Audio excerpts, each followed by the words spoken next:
Yeah, hey James, good afternoon to you. This line has certainly grown since we talked with you about 20, 30 minutes ago.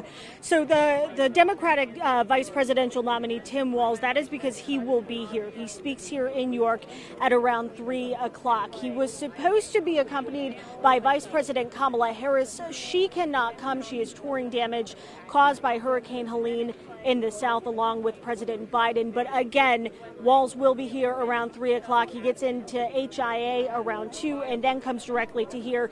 And this comes off of what was a relatively shaky start to that debate performance. We're actually going to talk with a couple people about that. Now, Amelia, I'm going to bring you in if that's okay, to talk about, we're obviously you've here. What time did you get here today? I want to say we got here about 12 o'clock, so we haven't been here that long.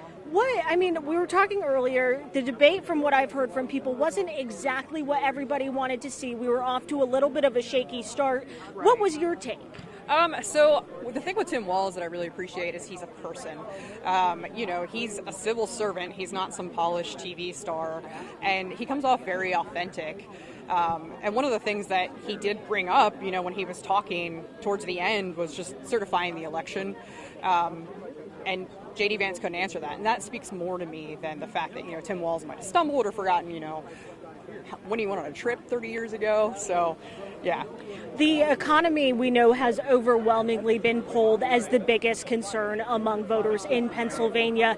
That is something that the former president tends to lead Harris as well as Walz on.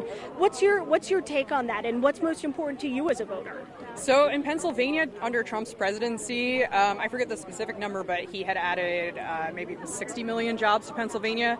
And if we remove COVID from that as the baseline and we use that 60 million, Biden's administration added like 196. It was more than double what he added. So to me, that's a very stark difference and a very clear line from where I live and local issue for me.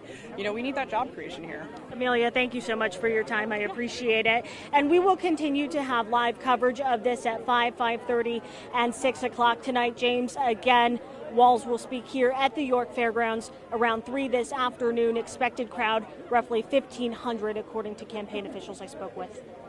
Sarah, something I think will be interesting to watch for today while you're there looking at this speech that he gives in the rally that he takes part in is the difference between how Tim Walz was last night on the debate stage and how he is there in front of those people there at the York Fairgrounds. Yeah, absolutely, James. And some of the voters that I spoke to say this wasn't exactly the Tim Walz that they know. They've seen him before on TV where he's been extremely energetic alongside his running mate. And yesterday, some of them just feel like he didn't exactly do that. One gentleman I spoke with said he wished he had I guess the word he had said was kind of come down a little bit harder on Vance, wish that he had taken a little bit more of a stand on certain things, especially when it comes to democracy. So it will be kind of interesting to see what that looks like today. And we don't exactly know if this is something that Walz is going to bring up. He, of course, is expected to talk about hot button issues that he sees himself winning on, along with Harris. That is things like democracy as well as abortion, James. And again, Sarah, what time will he be speaking? He speaks at 3 o'clock. He arrives at HIA, or is rather projected to arrive at HIA around 2 o'clock. Very good. All right, Sarah Wilson, live for us in York. Thank you so much for that live report for us this afternoon.